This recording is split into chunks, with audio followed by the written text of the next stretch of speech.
Bonjour les entrepreneurs, bienvenue à l'Atelier des créateurs, je suis Richard Rodriguez, notaire. Je vais vous présenter les principales formes juridiques que vous aurez à choix pour la création de votre entreprise. Société de personnes ou société de capitaux, telle est la question. Quelle est la différence entre les deux? Une société de personnes, c'est votre engagement personnel illimité pour l'activité que vous allez déployer sous forme de société. La société de capital, c'est l'engagement d'une somme d'argent qui va limiter donc votre responsabilité pour l'activité sociale. Les sociétés de personnes, je vais vous parler de l'entreprise individuelle et de la société en nom collectif. L'entreprise individuelle, c'est vraiment la forme la plus épurée de l'entreprise, puisque cette entreprise individuelle, comme son nom l'indique, c'est vous-même. C'est un individu qui décide de démarrer une activité commerciale sous son nom. Cette société se constitue de manière très simple, puisqu'il suffit de votre décision de démarrer votre activité et de vous lancer. L'inscription au registre du commerce n'est même pas nécessaire. Elle devient obligatoire qu'à partir du moment où vous commencez à générer un revenu important au travers de votre activité commerciale. Ce montant, c'est 100 000 francs. À partir de ce moment-là, on vous demandera de vous inscrire au registre du commerce. L'entreprise individuelle, comme c'est vous-même qui l'exercez, elle n'existe pas. Elle se limite à votre personne. Donc pas de double taxation non plus au niveau fiscal. Les revenus que vous allez générer au travers de votre activité seront simplement additionnés à vos autres revenus, par exemple votre salaire. Cette entreprise individuelle, son désavantage, c'est que votre responsabilité n'est pas distincte de celle de votre entreprise, puisque à nouveau, elle n'existe pas juridiquement parlant. Donc les engagements que vous serez amené à déployer au travers de votre entreprise individuelle se confondront avec vos engagements personnels que vous concluez dans la vie de tous les jours. Cette entreprise individuelle, comme je vous l'ai dit, elle démarre avec votre propre décision de vous lancer dans cette activité-là. Éventuellement, se poursuit avec cette inscription au registre du commerce à partir du moment où vous déployez une activité qui génère un revenu important. Elle s'arrêtera avec votre décision d'y mettre un terme ou avec votre décès. La société en nom collectif, ce sont finalement deux entreprises individuelles qui décident de déployer leur activité ensemble, c'est-à-dire deux individus qui se lancent tous les deux dans l'exercice d'une activité, deux ou plus. On a des sociétés en nom collectif qui comptent une multitude d'entrepreneurs. C'était notamment le cas des banquiers pendant longtemps sur la place genevoise. La forme juridique qu'ils adoptaient dans leur activité, c'était celle d'une société en nom collectif. Tout ce que je vous ai dit par rapport à la société, à l'entreprise individuelle vaut également pour la société en nom collectif. À quelques différences près. Cette société en nom collectif, elle a quand même une quasi-personnalité juridique qui requiert quand même une inscription au registre du commerce.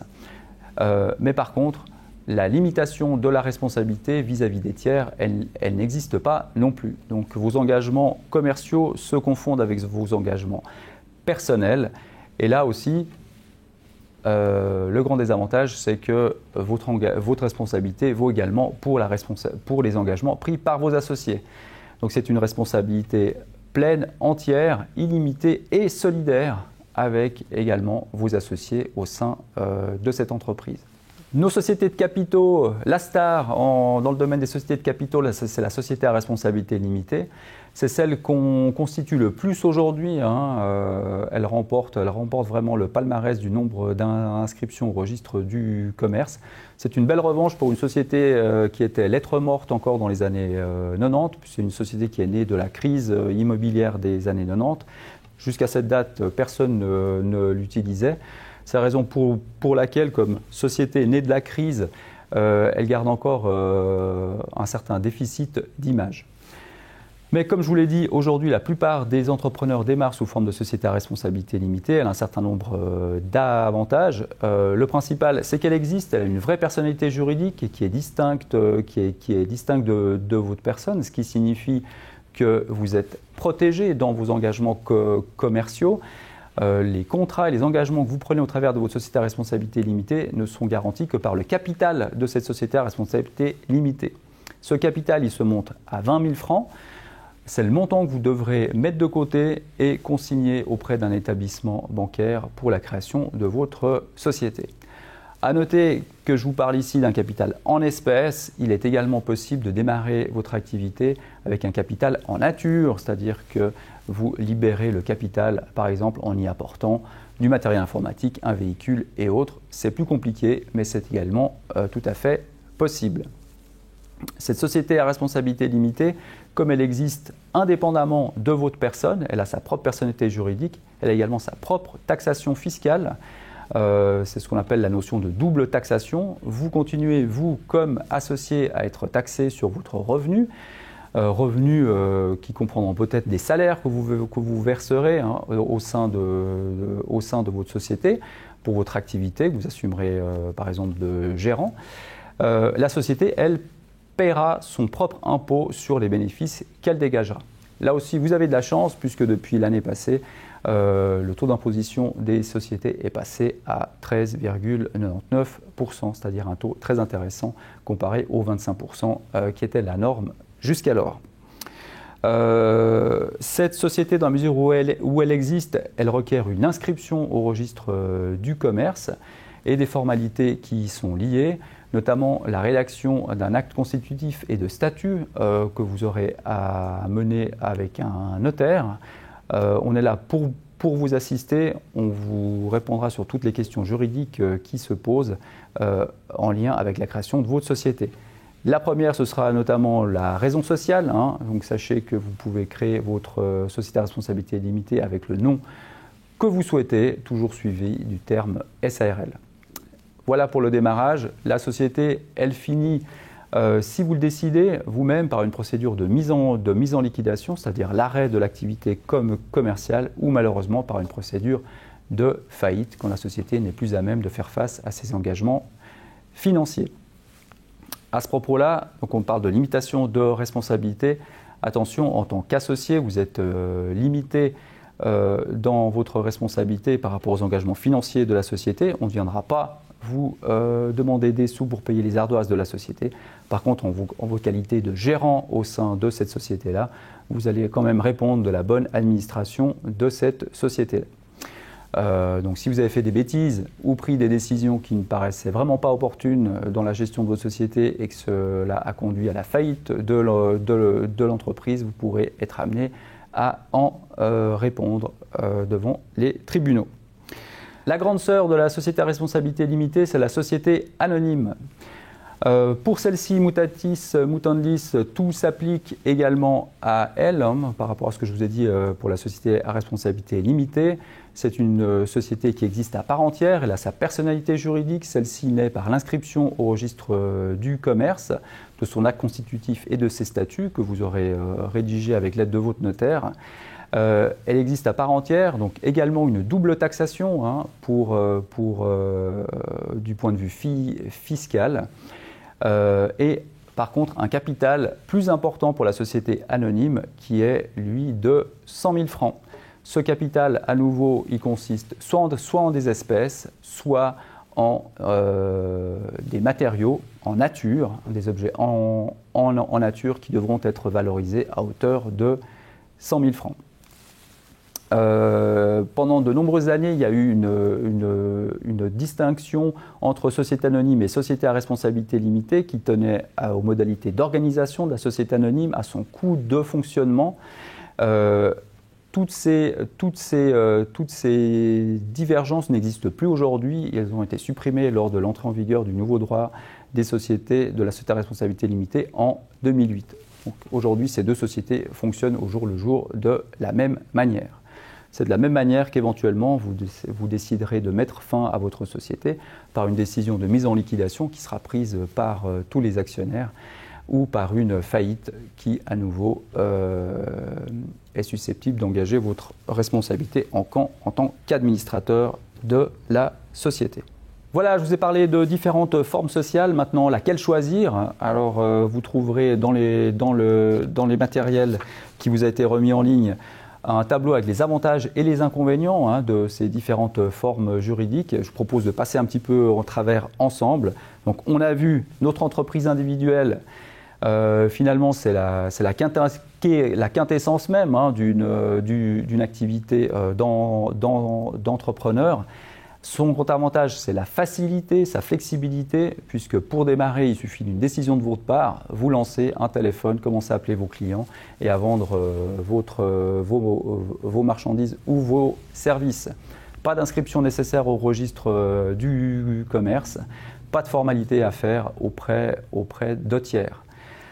L'inconvénient de cette entreprise individuelle, c'est lequel? C'est la non-limitation de votre responsabilité par rapport aux engagements que vous prenez.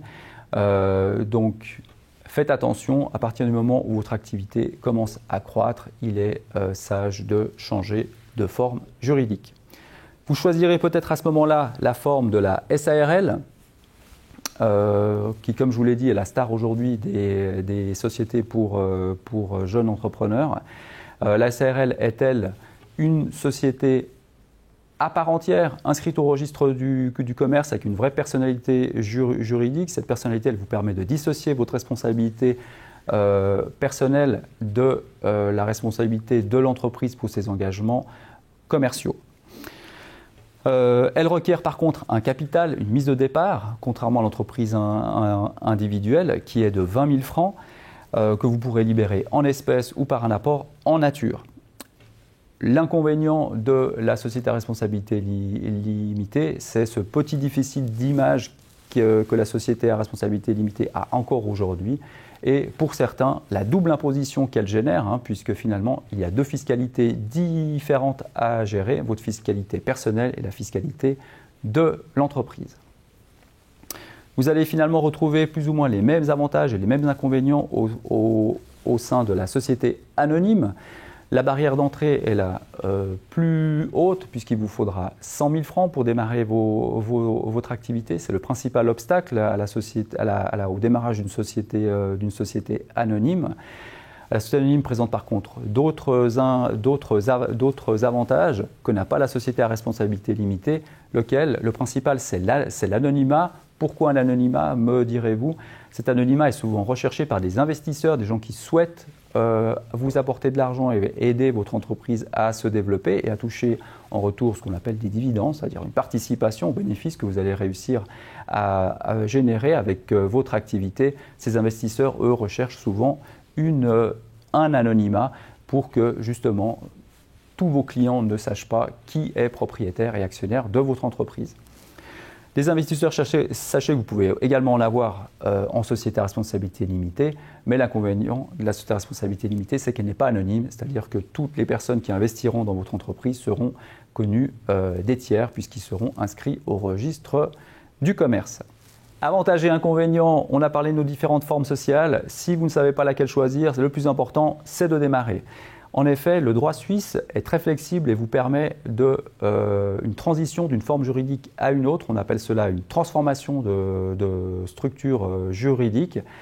Votre notaire vous accompagnera dans ces transitions-là afin d'inscrire votre nouvelle entreprise auprès du registre du commerce. Ainsi, vous pourrez tout à fait démarrer sous forme d'entreprise individuelle parce que vous n'avez pas le capital nécessaire pour votre SARL. Mais au terme d'une année d'activité, si vous avez réussi à générer ce capital-là, votre entreprise individuelle pourra être transformée en société à responsabilité limitée et elle-même ensuite en société anonyme, par exemple lorsque des investisseurs décideront de rentrer dans votre capital. Attention à une chose par contre, les reprises de manteaux d'action, ils sont malheureusement souvent proposés en pratique par des partenaires peu scrupuleux, on peut le dire comme ça. Sachez que les reprises de manteaux d'action, donc qui consistent à ce qu'une personne vous propose de racheter une entreprise en liquidation ou qui devrait être liquidée, qui n'a plus aucune activité, sont strictement illicites, ils sont interdits par la loi. Non seulement cela, mais ils sont source de responsabilité financière pour vous puisque ces entreprises traînent derrière elles souvent des casseroles, notamment fiscales ou des dettes qui se réactivent malheureusement lorsque la société est reprise par quelqu'un d'autre. Donc évitez cela à tout prix et surtout démarrez votre activité avec une page blanche, donc sous forme d'entreprise individuelle, de SARL ou de société anonyme, mais avec votre propre société, pas une que vous aurez repris ailleurs. Voilà, vous pouvez retrouver tous ces conseils et toutes ces informations bien évidemment sur le site de la ferme, mais également sur le site Crea Societas, qui est le site des notaires genevois pour la création de sociétés. Vous retrouvez également en ligne toutes les informations dont on vient de parler et d'autres, ainsi que la liste de tous les notaires genevois. Il vous suffira de prendre contact avec l'un d'entre eux pour démarrer votre activité. Je vous remercie pour votre attention. À tout bientôt. Au revoir.